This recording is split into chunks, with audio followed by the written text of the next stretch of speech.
This camera needs to shoot 4K at 60 frames a second. If it doesn't, then it sucks. I'm not gonna buy it.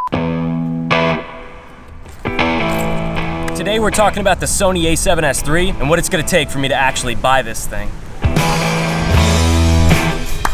So, if you don't know who I am, I'm Tom Ryan. That's why my channel says Tom Ryan. I'm a YouTuber and a filmmaker, and I'm trying to make it through my life. Before we start out, do you like photography, filmmaking, tech, and content creation? It's the best, love it. Well, considering you like all of those things, I'm gonna say go down below and hit subscribe if you like this content, and I'll share more of this stuff with you guys. So I actually had to reshoot this shot right here, and you're probably wondering why. Well, it's because on this camera that I'm using right here, the A7R III from Sony, it has no articulating screen. I can't flip it out and look at myself. It's on the back and it doesn't rotate. The number one thing that the Sony A7S III is going to need to have, if this wind would stop, I'd be able to tell you. The number one thing that the Sony A7S III needs to have in order for me to buy it is a fully articulating screen that I can see myself while I'm shooting. The articulating screen just makes it easier for me to make content, to shoot stuff by yourself and not have to worry about if you're in focus or if the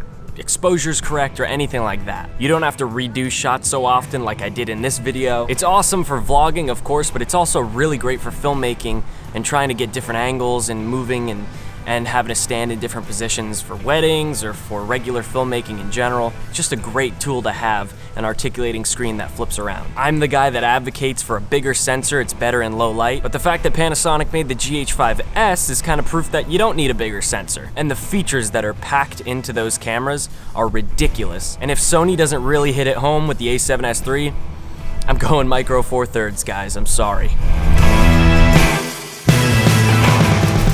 Everybody knows that Sony has incredible 4K footage. The images you can produce with these cameras are amazing, and Sony helped revolutionize the small form factor bodies being able to do amazing quality video. The problem is that I follow Caleb Pike from DSLR Video Shooter. If you want a link to his channel, it's up here or down in the description below. And ever since he started using the GH5, I've noticed this wind noise is not gonna stop, is it? I've definitely noticed a difference in the quality of his videos, and it wasn't really that clear to me at first, but I kind of caught on to what it was, and it just kind of made it feel a little bit more professional, a little bit more cinematic. And the problem is that Panasonic just has better pixel quality than Sony cameras do. It's just better quality pixels in their sensors, regardless of sensor size, which is kind of crazy. The GH5 and the GH5S are actually comparable to some of the lower budget RED cameras, which is kind of crazy. That's absolutely ridiculous. For $2,000, you can get similar image quality to that of a $20,000 camera. Even the A7 III from Sony, which downsamples 6K footage to 4K,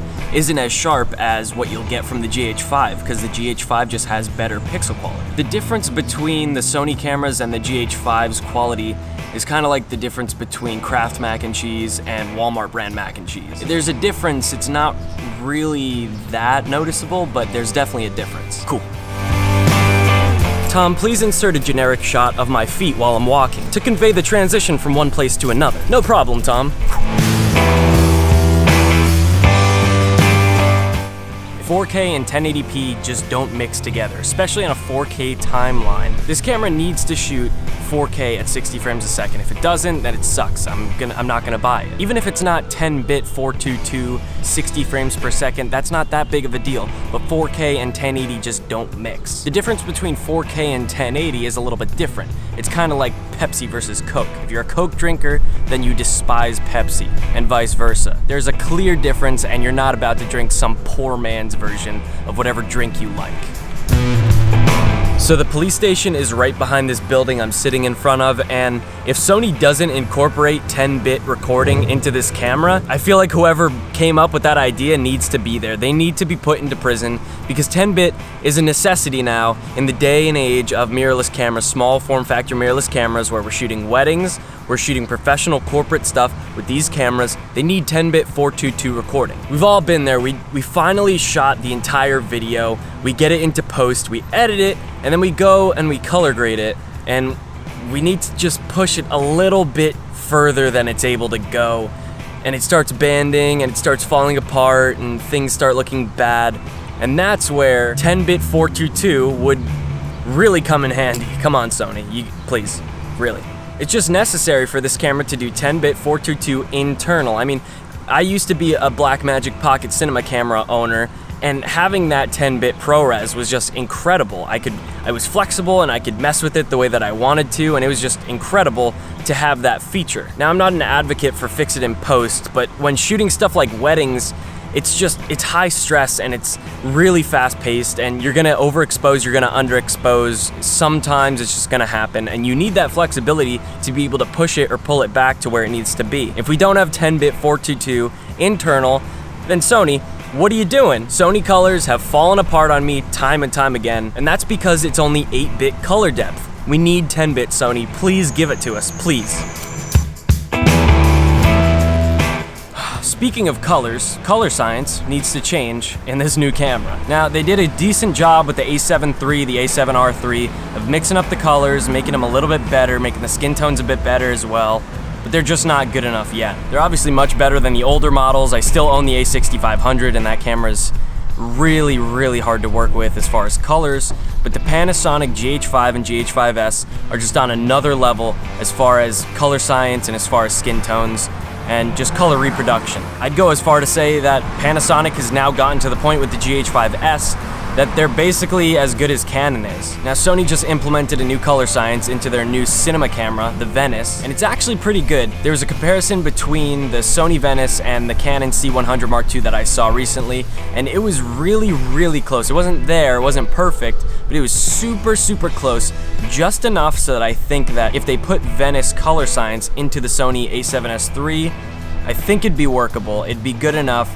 It would probably be as good as Panasonic's color science. Now, rumor has it that Sony actually is planning on putting the Venice color science into the Sony A7S III, so that's a good sign, and I would really appreciate it if they did that.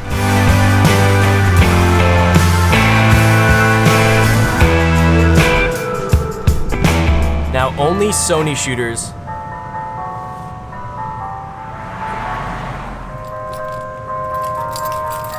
When is this gonna end? This has been going on for 45 seconds now. It's been going on for so long. We're going somewhere else. I want to finish this video. Of course it stops as soon as I leave. As soon as I set up my camera, it starts, and as soon as I break down, it stops. Okay, so only Sony shooters are gonna understand this, and this is kind of a weird one to put at the end, but it makes so much sense. Sony needs to upgrade their HDMI support. Now, it has a micro HDMI, and that's already a disadvantage to begin with. But anytime you plug in a Sony mirrorless camera via HDMI to an external monitor, the HUD, all your information on your camera, on your LCD screen, just goes away if you're in movie mode. To see your settings, you have to be in manual mode, and when you hit record in manual mode, all your settings go away, and it's just a blank screen again. So it's a big problem.